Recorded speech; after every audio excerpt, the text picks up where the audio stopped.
There's so much uncertainty right now. Where do we go from here? Is our whole world in crisis? Do we just endure this alone, cut off from each other?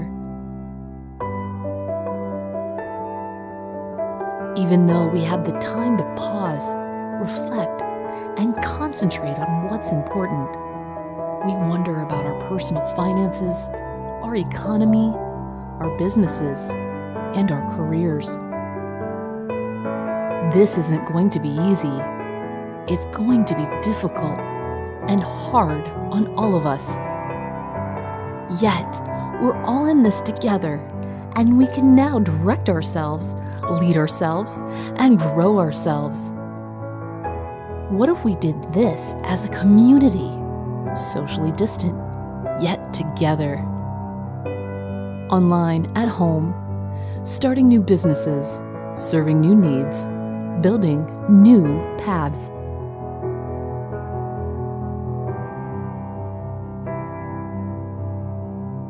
Having new joys, new friends, in a new virtual gathering of great minds.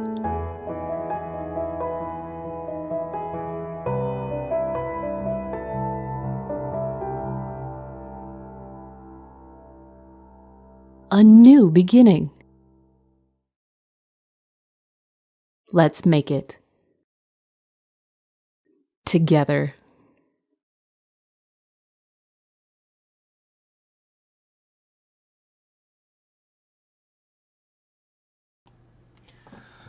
Hello everyone, happy Mother's Day. It is May 10th, 2020, and I'm joining you live from Richmond, Virginia.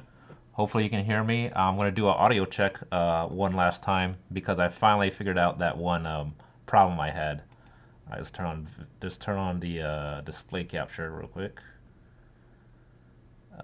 Right here. There we go. So you can see me now. Thank you for joining me on this Sunday evening. We've moved the time from 4 p.m. on weekdays to evenings because I figured the actual audience actually is actually watching watching us during the evening. So I figured it would be more convenient for everybody. I know if you're celebrating Mother's Day, you can catch the replay on this on any of these channels because it automatically saves the feed to something you can play back, and you can also join us audio wise on the podcast. And then we double check though and make sure that everybody can still hear me. I really do hope you can all hear me. If you can check in on my personal page, I think people are in there. Give me a thumbs up or like and tell me if you can hear me. I believe we have Jonathan and Kevin joining us here, so I really appreciate that. I'm going to do an audio check though, just to make sure I can hear myself. You hear me? I really do. Okay, yes, I heard myself. So you can actually hear me. I can't hear myself even though I'm wearing these headphones. It's just to see if I can pick up anything else to hear the audio. What you hear is what I hear. At least through the microphone. It's kind of complicated, but you're not here for that. You're here to get information about being unemployed and going to self-employment and then to re-employment. All right, so there's going to be a lot of material in this episode. I'm proud to share this all with you and help you understand these times that we're in. I know some states are opening up as well, so this is interesting how we're going to be moving this the evolution of this podcast to address such things as going back to work or opening up your business again, whatever it might be. So we will address some of those pieces today, but kind of excited about this episode, and I guess, like I said, this is episode 8. As each episode goes along, I get more excited about what we're sharing with everybody. So all right, well, jumping straight into it, I do the usual thing for the visual audience. If you're an audio audience, you'll be following along audioly with me. So let's get this started here. And actually remember that I'm actually sharing a screen. There you go. That's what everybody should see. And I'm gonna go and start this thing. Yes, we have it. So from unemployed to self-employed to re-employed. So as the title implies, what we're gonna be covering today, and um, it's really near and dear to my entrepreneurial journey. And if you're experiencing this right now, it's something that you're thinking about. That is like, how do I get out of this situation, Ron, or what's happening, especially this is actually geared toward new entrepreneurs, newer entrepreneurs. If you're under 100,000 in a year in revenue or less, or you're working on your startup, or you just got started in business, or maybe you've been in business for 2 years but you haven't hit that mark of the first six figures in 12 months. Uh, we're gonna be addressing this audience too, but some of those people at the level that's above that might be enjoy the trip through their process of what it was like starting their business, because there's a major amount of empathy that we're going to be sharing here. So, you know, as an entrepreneur, you feel like a lot of times that you're alone on this journey because nobody else understands what you're going through. And hit a like or share or anything that you know what I'm talking about. I Hey everybody, I'm an entrepreneur, and everybody, family, everybody was like, are you broke again, or are you unemployed? Or did you lose your job or such? This is before pandemic. I know, like, we're dealing with more than 20% of America is going through this whole unemployed situation and layoff situation, or whatever's in flux about their business. But I'm just talking about before then, right? Before then, if you told somebody I'm a new entrepreneur, I just started a business, just the people, it's almost like you turned into some kind of I don't know, you got zits all over your face or something right in front of their eyes, and they want to run away from you or something, or they want to pat you in the back and say, hey, it's okay, you know um some everybody's going through this, like you have some kind of illness or something. Entrepreneurship is some kind of illness. So that mom and grandma have to calm you down and try to walk you through like some kind of disease that you have, um, and you're all excited. I'm like, I'm gonna finally live my dream of being an entrepreneur. Even if I have my job, or if I'm unemployed and I'm starting a new process. Very few people understand what you're going through, at least in Western culture in the United States and maybe Canada. We're talking to this audience, right? And and and even with yourself, you kind of tell yourself over a period of time after you get over excitement, okay, am I unemployed? Am I broke? Am I a new entrepreneur? And is there a real difference between these three? Is it like, sometimes I feel like I just should go back to a job, and sometimes I feel like I'm so broke, I'd rather go play music on the street or something. Which, by the way, I actually was walking around today. It was neat to see two musicians playing, to feed their family. And doing what it takes, right? So, being a new entrepreneur means that you are in a process of going through something that very few people would volunteer to go through. It's going to be, I'll just be honest, and that's why it's the second setting says that in the individual audience. It hurts. I know it hurts. It does hurt a lot to be an entrepreneur, at least in the first 5 years, first 2 years, first 12 months, first 6 months. Heck, the first $50,000 you make will be the hardest $50,000 you ever make, in your life, right? In entrepreneurship, right?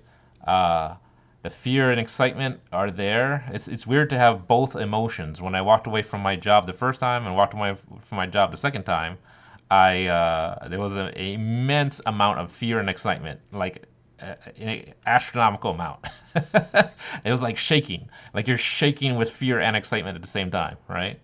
Um, and those of you who went through a process of, okay, I kept my job and I have my income, or you saved up a lot of money and everything too, you minimize the fear, the fear side, and maybe maximize the excitement side. But there is still that feeling, right? I mean, no matter which process, you could have $100,000 starting your business, or you could have $2 starting your business, right? You're gonna have that fear and excitement, okay? And it will comes with the ups and downs. And I love this. I'm not sure where this comes from. I've seen this meme 1,000 times online. It's one of my favorite memes, actually, when it comes to entrepreneurship. A day in the life of an entrepreneur. right? And it's this graph that jumps down and up like a stock market in a sense, and it's the moods that you go through in a day being an entrepreneur. You start off, I'm excited, and then the downside is it's hard, and hey, it's working. Oh no, I messed up. Okay, oh, give up the good for the great. I'm doing good. Oh, I think I'm going bankrupt. All right, I'm doing good. I'm doing good. I don't know why I get so down on myself. I'm doing all right. I'm back up again. Oh no, I was wrong. It sucks. Okay, wait a second. My life is great. It's this emotional ups and downs of it's like it's almost like you feel like a crazy person, right? You just got this extremely high highs and extremely low lows. Believe me, I've been there. I know what this feels like. I've been doing entrepreneurship for a very long time. All right.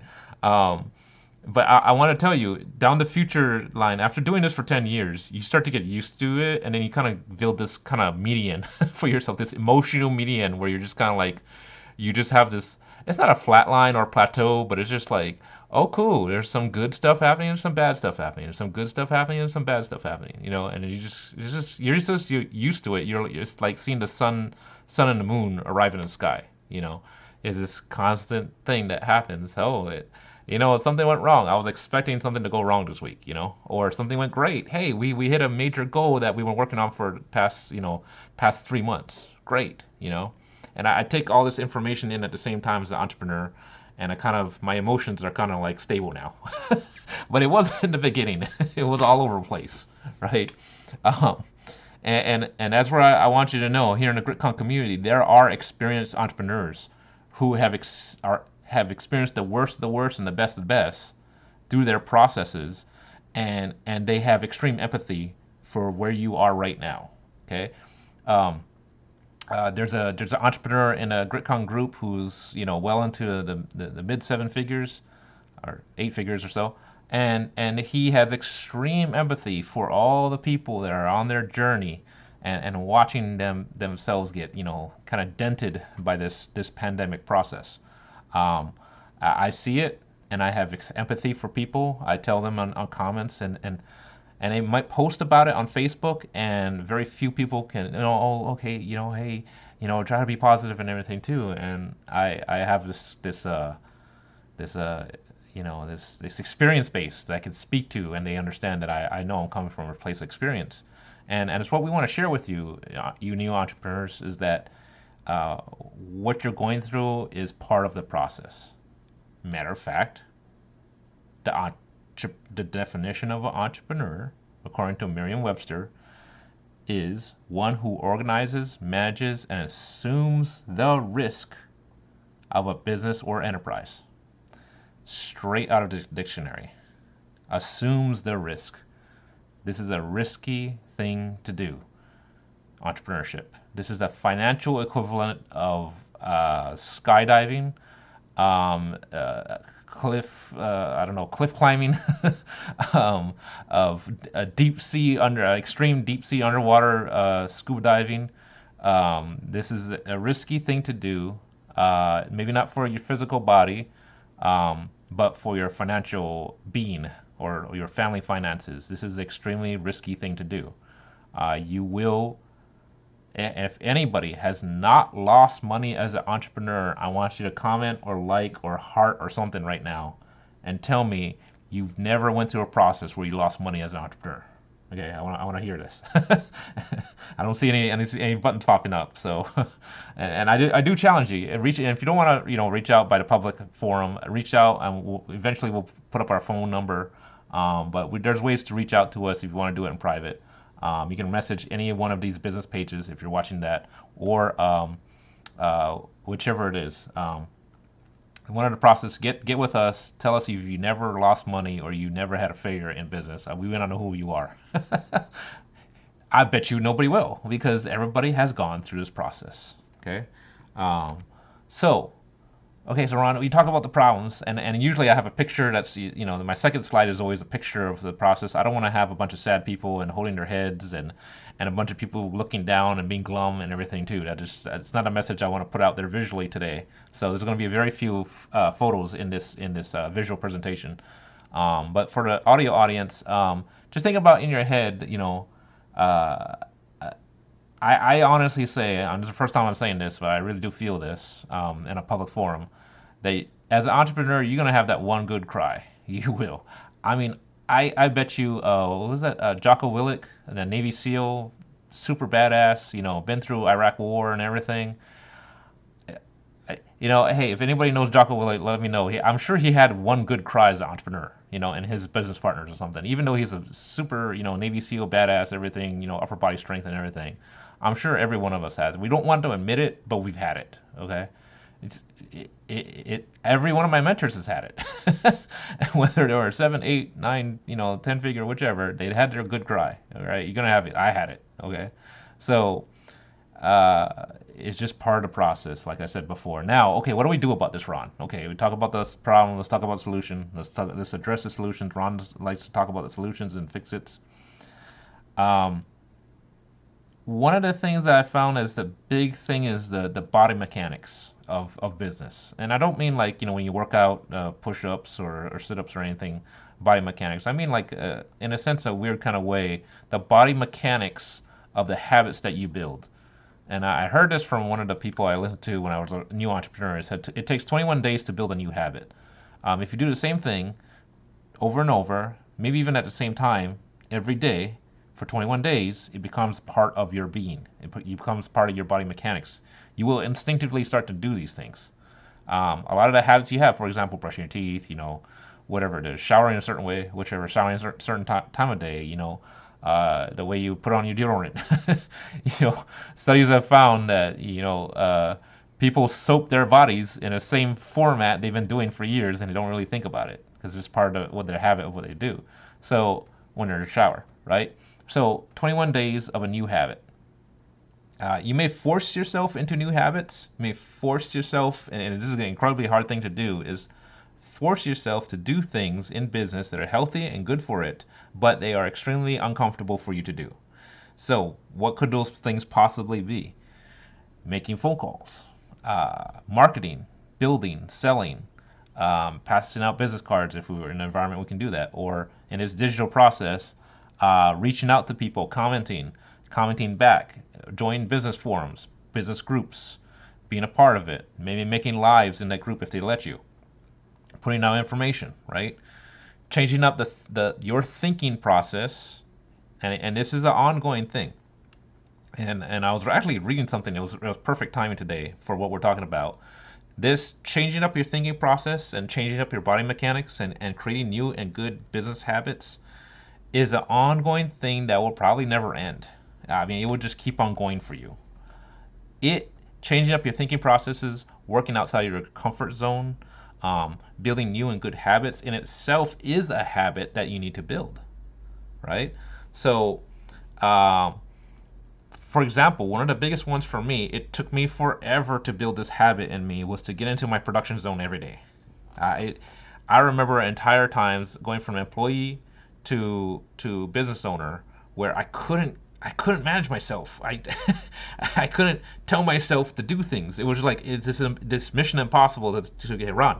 You need to go do this. I don't want to, or as every day is a day off type of thing because you're not reporting to a boss anymore and you just not clocking in anywhere and they're just gonna do whatever I want. I'm gonna watch YouTube all day, right? But I got into the habit of getting to my production zone, almost like a workout zone. If you're in a workout or whatever zone that's healthy for you, you get into this like spiritual zone or a meditation zone. Well, this is what I call the production zone, and this is where you just lay into your laptop or computer or the cell phone or whatever process. It could be a woodworking bench, or it could be your art studio, or it could be your photography studio, whatever it might be. You lay into it. I mean, lean into it, not lay into it. You lean into it like you're leaning into a run, right? You lean into it, and you push yourself into your production zone. That is the most healthiest habits I've ever built in my business. Was just stay there, and there was no boss, there was no entity. There's a refrigerator talking, there's a TV available, there's internet available, there's YouTube available, but I still shut it down and went straight into my production zone, right? I mean, this is a 45-minute podcast, so I can't go through every single possible one, but just think of ways that you could build a new habit that's healthy, right? But that's one of the major ones for me. Ensure your life's purpose is in alignment with what you're doing. Now, if since you are building this entrepreneurship enterprise and this journey for yourself, you might also make it in alignment with your life purpose. Now, I know it sounds very esoteric, and maybe you don't know what your life purpose is. It can take you years to understand what it is. But whatever your entrepreneurship journey is now, either it is complete alignment with it, or it's somewhere in the right direction, or it just feels great to do it because you chose this path in entrepreneurship, whatever it may be. It could be you've always wanted to have a tire shop. You've always wanted to have a digital marketing company. You've always wanted to consult people with when it comes to hoarding. You've always wanted to do a certain thing in real estate, right? Or maybe you never realized you wanted to be this real estate uh, empire builder, but it just came out of you. You just I used to be in the army, and now I am a real estate builder, or empire builder, whatever that is. I'm not in real estate, but I'm just saying. Now you just realize that, man, that's what I want to do for the rest of my life. I just want to do real estate, and applause to you, or medical, or whatever it might be, right? So sometimes uh, it's you push out into your genius zone, right? Maybe photography. I'm always photography on a gig. I'm always on a wedding gig. I'm always trying to improve my portfolio. I'm always pushing out on the audience. Always pushing on Instagram. I'm always messaging people. I'm always reaching out to celebrities and see if I can photograph them, right? I mean, I'm just using photography as an example here since I know it so well. And you also build it up. So in the case of a photographer, they build up their portfolio. In the case of a real estate person, they build up their properties, I guess, right, as that portfolio of properties. And their success is with properties. Hey, I have these Polaroids or these pictures, these cell phone pictures of these houses I flipped. And look at what I did here. And look how many houses I flipped, and look at these realtors that I've worked with, right? That's what I mean by build up. You have this resume or this portfolio of build up, right? These happy clientele, these testimonials. And sometimes in your process, things get so bad or failures stack up, like we talked about in the last episode, that it is actually appropriate for you to retreat and regroup. So people always think that entrepreneurship is this run forward, run fast, and always dominate and always run forward and never look back and that type of thing. But I'll be honest with you, there were times where I have to retreat and regroup for the betterment of my situation. And you'll see that in other businesses too, where maybe they just floored it and floored the gas pedal and everything too, and maybe they hit some successes, but over the long term they start falling apart. I'll use an example. So I'm going to pick something that's safe to use an example. I'm not going to pick any one person. I'll just pick on entities, right? Sears. Sears could have been the Amazon. They were 100 years ago. They were a catalog that was mailed to people 100 years ago, and people bought stuff from a catalog. They could have been Amazon in the 1970s and 80s and 90s. Whatever reason, they went forward with what they were doing and did not retreat, regroup, and think, if we used to dominate catalogs, we could dominate the internet. They didn't. So here comes an Amazon to take its place. And now Sears is I think Sears is completely gone now, right? They didn't retreat, regroup, and rethink about what their process was. Sometimes you have to do that in business. And we're not going to, discount you here at GritCON for doing that. Sometimes you're going to need to retreat and regroup, okay?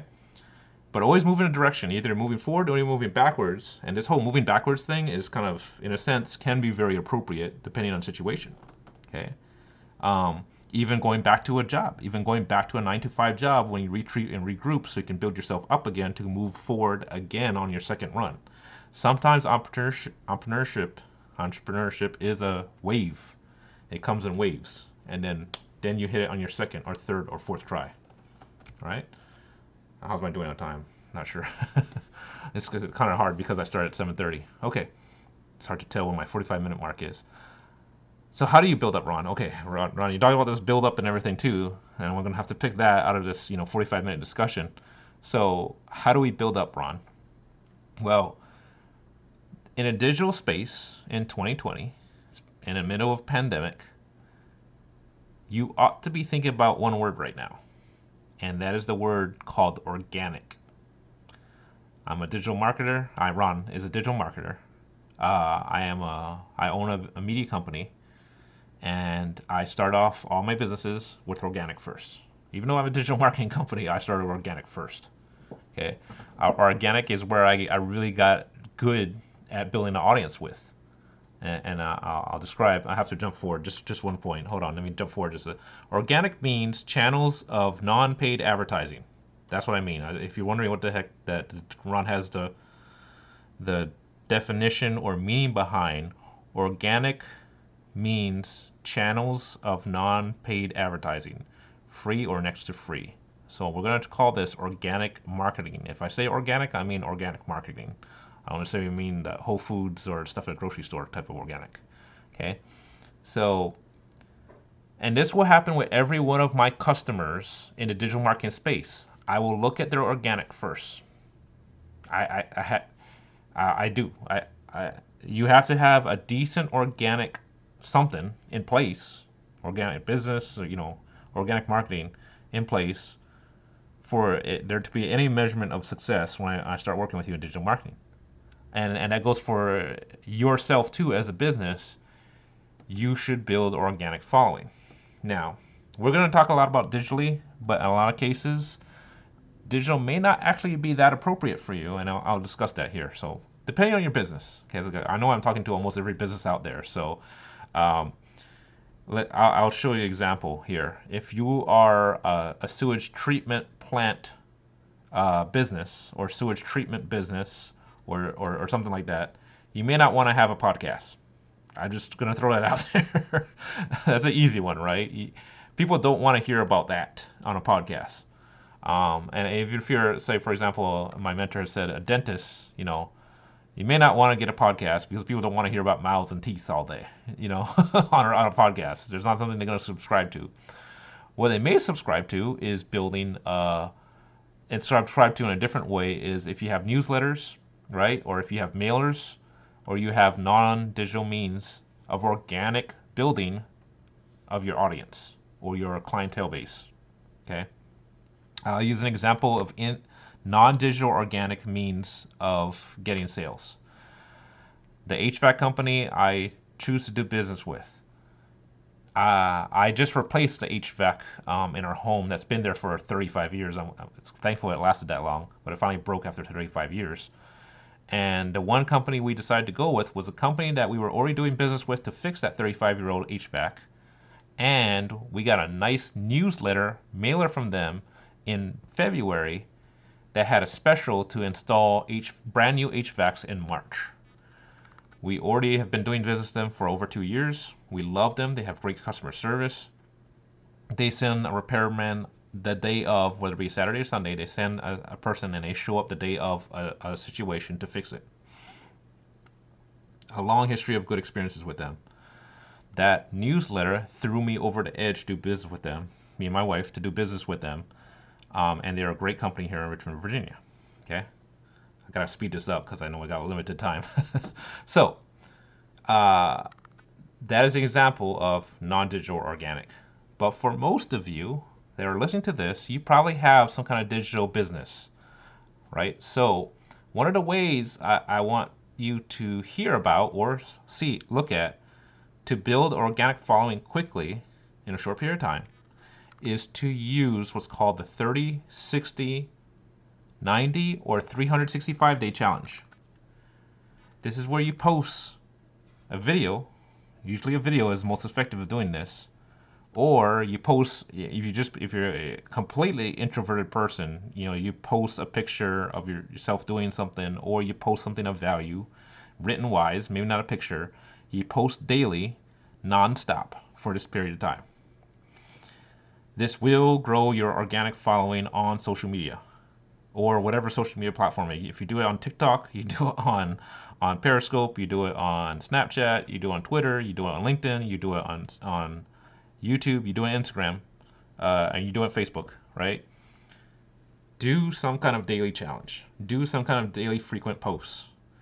And the queen of this, I saw recently in the year 2019, from January 1st to December 31st, this young lady who I saw perform live in a small town in Ireland when I was there in 2015 for my for my our honeymoon, my wife and I's honeymoon. Small town. I mean, it's a dot on a map. There was this incredible young lady that played every instrument and sang incredibly. She knew her instruments well. She played them amazingly. Her from the violin to the Irish instruments. I can't even describe them. In 2019, she posted a video every day with most of the time with someone else, and it involved music. You can actually Facebook search her or Google search her, Tara Howley music, out of Ireland, the Republic of Ireland, not Northern Ireland, the Republic of Ireland. Tara Howley, and she got so much traction that she is actually on tour. Before the pandemic, she was on tour with Riverdance as one of the central musicians, where all the support musicians, support her lead in playing music. She's not a rank and file musician. She's actually one of the premier musicians at Riverdance, the international tour for Irish dance music, right? Of course, the pandemic put a big dent in that. And but I can tell you, and if both those of you visually are looking at this, I did a little snippet of day 319, 365 days by Tara, 3,500 views, 347 likes, wows, and loves. And she was just doing this daily over and over again. She might have missed one day when there was a disaster on one of the stage sets, and she broke her arm. Something fell on her and broke her arm. She missed one day, but the rest of the time, whether she was in the hospital or not, or just recovering from that broken arm, she posted her video all the 365 days. I think even a day she broke her arm, I think she still posted her video. So that just goes to show you the dedication and what it takes to build an organic following. I'm telling you, from people from Brazil to Russia, myself here in Virginia to Canada down to Mexico, she has fans globally now from what she did with the 365 days by Tara, right? And she even had a hashtag for it and everything. I remember her numbers. I'm going to take a look on the other computer, because I remember the days when Tara only had maybe like 1,000 followers on her Facebook page. I believe she's at 8,420. When I believe she started off the year with only about 2,000 or so. So that's an incredible jump on her organic traffic, right? Frequent, consistent, ongoing, and interactive. She would engage with her audience. She would talk to them. She would comment back. She would there's thousands of people that were clicking on her feeds, right? More than just family and friends, right? And just for you too. You need to engage with more than just your family and friends. Engage with strangers. Engage with people. Add value to their lives with your genius, right? And be interestingly you. Don't be someone else, just be you, the best version of you, helping other people with your genius, whatever it might be. It could be in sales, it could be in art, it could be in music, it could be in digital marketing, it could be in photography, whatever it is, in massage therapy or a body, or medical, whichever it is, right? Or real estate. So, and sit there and write out, take a white sheet of paper and write out your genius on a piece of paper that you want to share with the world, right? People will subscribe to that. This is how entire enterprises are built. Is through the process I'm talking about. I've seen it happen in front of my own eyes, and I've also experienced it myself. So, and I think I jumped ahead a bit. Phone, email, newsletter, text, messenger, LinkedIn, comments on social media, events, chambers of commerce, and business cards. Comments on social media was one of the biggest drivers of traffic. Not even making the original posts. I would comment on other people's. I still do to this day. I'm only a little bit my secret for those of you that follow me on social media. I comment on people's things that I find interesting to what I feel is in my heart is something to talk about. That has led me to actual deals. I'll be honest with you. Comments, not even the original social media posts, just comments have led me to deals. Okay, so that's something that's like you don't have to be. You can be an introvert all day long if you do the comments the proper way. You can actually get deals. It's unbelievable. Messenger is a big part of it for me. Emails, and follow up business cards. Before I did this 2010, I was a huge business card person. I would do this nonstop. Of course, this kind of fell off these days with social media, but there's ways to go about it, right? Asking for referrals is one of the biggest things I find for people, is that they don't ask for referrals. And I know it's kind of like asking for money in a weird kind of way. It's like, hey, can you please tell your friends and family about me? Or do you know one person, one company that could use my skill sets? Do you know any new events that are coming to town that I can photograph? Is there a business conference that's coming where I don't have a photographer? And can you put me in touch with the person that's organizing it, right? Do you know anybody getting married? If you're waiting for a photographer, hey, so and so, do you know anybody getting married? I would do this. Ask I would ask college graduates, female college graduates, if they knew anybody that were getting married. I'll just ask that. No fear, no fear. Hey, congratulations on getting on your graduation and everything too, and what's your next step? What's your next job? Oh, great, yes, well, okay, wow, that's great. You're gonna be working in accounting. That's amazing. By the way, do you know anybody that's getting married after they graduate from university? No fear. I would just ask that. I just do that. It took me time to build up the muscle to do that, but ask for referrals. I think about I'd say about 80% of the weddings I've done as a wedding photographer back when I was doing wedding photography was referrals. And any wedding photographer will tell you referrals is where it's at. So that should translate to a business. If you're in any business, referrals should be a big part of it. Provide to help to other businesses and business owners who you want to help. Okay, I tell you, what was it in photography? I'm just trying to think of celebrity. JLo would be easy one, I guess. The photography crew, our media crew, would fall all over ourselves if JLo said, "Hey guys, you want to come shoot with me in Florida?" And we're not expecting to get paid, by the way. Ron and crew is not expecting to get paid. We would die at the opportunity to photograph JLo because that would help our business immensely, right? So you got to think about it. Who in your local area, or who in your region, or who in your community is someone you would die to work for? Um, and in a sense, you're thinking in your head, well, if I do a good job for them, they have a huge net, they have their celebrity, so that'll be huge for me. So I work for free for them, you know. And you can't do that with every business. I know as a doctor or surgeon, you can't do that. But in some businesses you can. Some creative businesses you can. Hey, I want to play music for so and so's bar mitzvah because that person is like the biggest celebrity in my town. I'm saying something you say to yourself, right? I remember doing bar mitzvah photography. It was kind of interesting, different for weddings. Anyway, all right, pay my dues as a photographer, right? Anyway, so help other businesses or individuals who you would gladly do work for free for, right? And see where that work. Don't do that with everybody, okay? This is a chosen few thing. Don't do that with every person that calls you up and say, "Hey, could you work for me for free?" No, no, don't do that, please. Do this for people that are high value, high ticket, or high celebrity status in your atmosphere, I guess you could say, and watch the referrals start pouring in.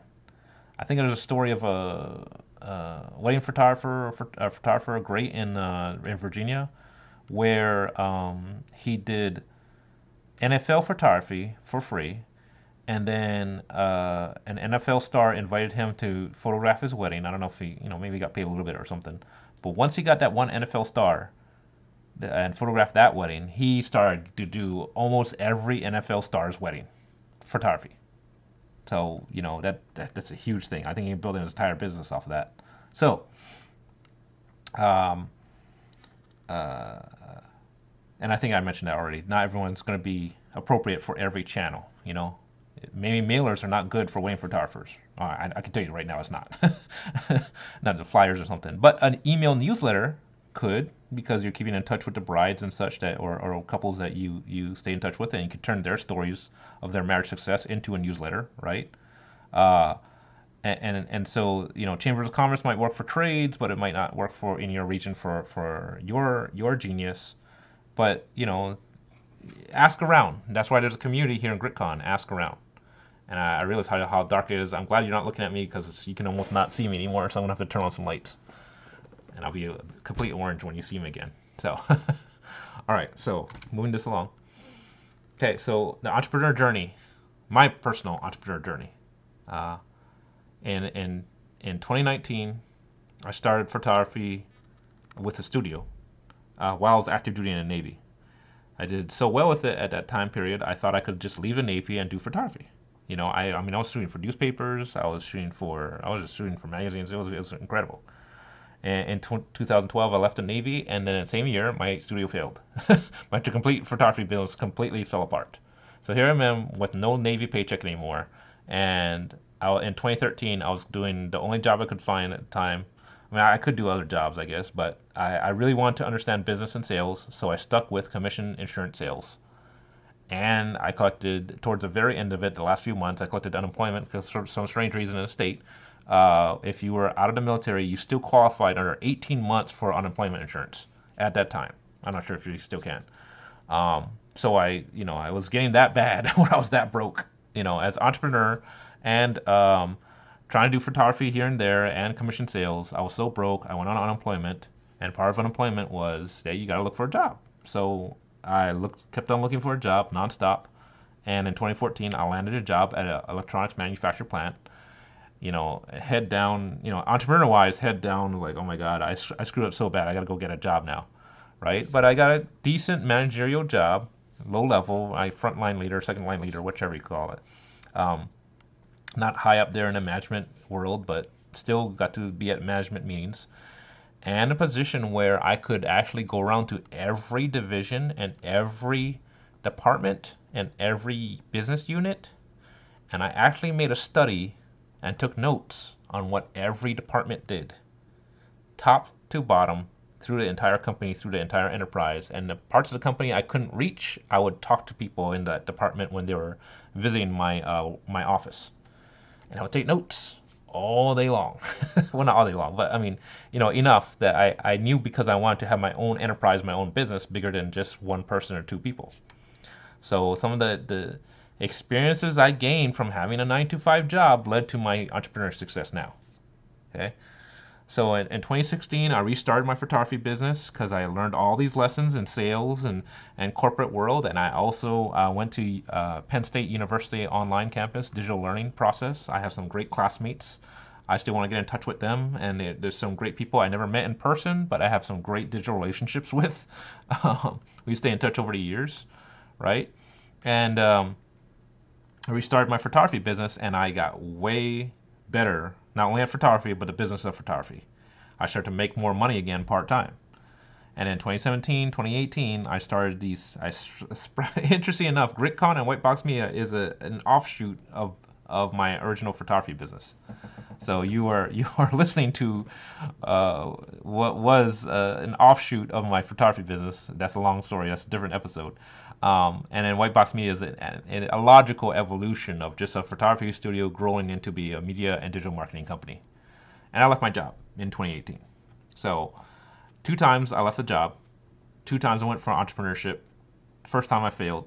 Second time is where we're at now, and I'm making more money than I did at my 9 to 5 job.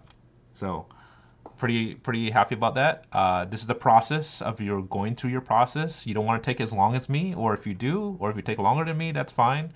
If you do it in less than 3 years, that's great. Whichever your process is, whatever your timeline is. And one of the things I want to share with you, I'll just share another episode because we're almost out of time. So so in summary, I'll remember though. I want to remember that. It's something I want to share about my personal journey in entrepreneurship, but we'll get to that later because we're almost out of time. In summary, if you're an entrepreneur, you're a professional. It's completely sane to go through the insane things that you're going through right now. Organic. Use organic means in the beginning of your business to build it up. This is non-paid or low, next to nothing paid means to build your business. Frequent, consistent, ongoing, and interactive organic building of your business, right? Grow your network again and again, over and over again. Keep on growing that network. And also, it's something that's not on the slide, is build your body mechanics of good habits. And ask people, always be a student, and ask people. Ask if one thing I love even now as an entrepreneur is if I realize you know more than me, I'm going to talk to you. I'm going to ask you questions. And believe me, people that are still in my mentorship arena, I know they still hear questions from me, right? So I love it. I love searching for people, and it's like you are way more experienced in business than I am. I want to talk to you, whether it be over a business conference or at lunch or at coffee. I've done this before. I've actually invited and paid for free lunches for people that are extremely experienced in business, even if it was not even my industry and it was in real estate. I actually paid for several lunches for several people big in the real estate arena, and I learned a lot about business. Okay, anyway, so that's an offshoot I wasn't expecting. Okay, ask and know that they feel the same way you do. They're gonna look at you, and man, woman, old, young. They're gonna see it's like, hey, I feel for you because I've been through that process. I understand what you're going through when your family that may not have had a business before don't understand. Okay, and then you feel like, oh my God, I'm not crazy. I'm sane in my process. It's an insane thing to do, entrepreneurship, but there are people that have been down that road before. Okay. All right, so what's next? Okay, we are working towards an education program. It's going to be incredible, especially for new entrepreneurs. I want to pour a lot of effort into new entrepreneurship with the education program we're building. I'm going to give a caveat to that. It will be something that you'll pay for, but it won't be the stupid thing where you're paying like $5,000, $6,000, $10,000. It's going to be something reasonable. Probably going to be lower than the subscription cost for some of your programs. I mean, to run your business, or definitely going to be lower than your rent for whatever you have your office. It might be lower than your utility bill for one of your business bills, like your cell phone bill or something. Here's what I'm trying to do it less than your cell phone bill. How about that? So, rebroadcasts of previously made lives and interviews for free. There was actually one or two interviews that I did on my process between 2018, I believe, and now, uh, where I actually had some great interviews with some great entrepreneurs, and I'm going to actually turn those into actual episodes so that you can just enjoy them here as a bonus episode. We're going to address digital marketing and explore more about organic in other episodes. That's why I didn't want to talk about it too much here, and I know we're over our time already. So, thank you to our sponsors, BMC Accounting LLC, the digital accounting service where anywhere you are in the United States of America, all 50 states. They have over 1,000 clients, and they're there to help you. Believe me, my business partner is one of the clients. I'm lucky enough to have their team and my original CPA team help me with a lot of processes here at GritCON and White Box Media. I'm also the owner of White Box Media. I was also a sponsor, one of the big sponsors of this podcast. White Box Media, dominate your market, expand your reach. We got some great things coming out here soon. I'm so excited. I can't tell you, but it's so exciting. It's unbelievable. We generally help companies go from organic to paid traffic. I mean, this is straight. Once you're done building for organic, we're going to help you with your paid traffic. So, and a bunch of other things we do in addition to video photography and building your entire visual brand. Cross industries, if you own a boat or truck and you're in the outdoor boat life or outdoor trucking life, Cross Industries is your place to go, crossindustries.com. All right, and that'll be it. So, call to action as usual. Tell your friends about GritCON. Stay tuned on Facebook and YouTube and iTunes and Spotify and Google Podcasts and everything there. Get an early jump on information, and I sign up for a newsletter at gritconevents.com/gritcon2, number 2. All right, well, that's all the time we have for. I'm going to remember to put this camera on myself. There we go. And turn off that. There we go. So, again, thank you for joining me. I know you took time over your Mother's Day or your Sunday to watch me here on GritCon Expandcast. And thank you for listening, and I'll look forward to seeing you in the future. Take care, everybody.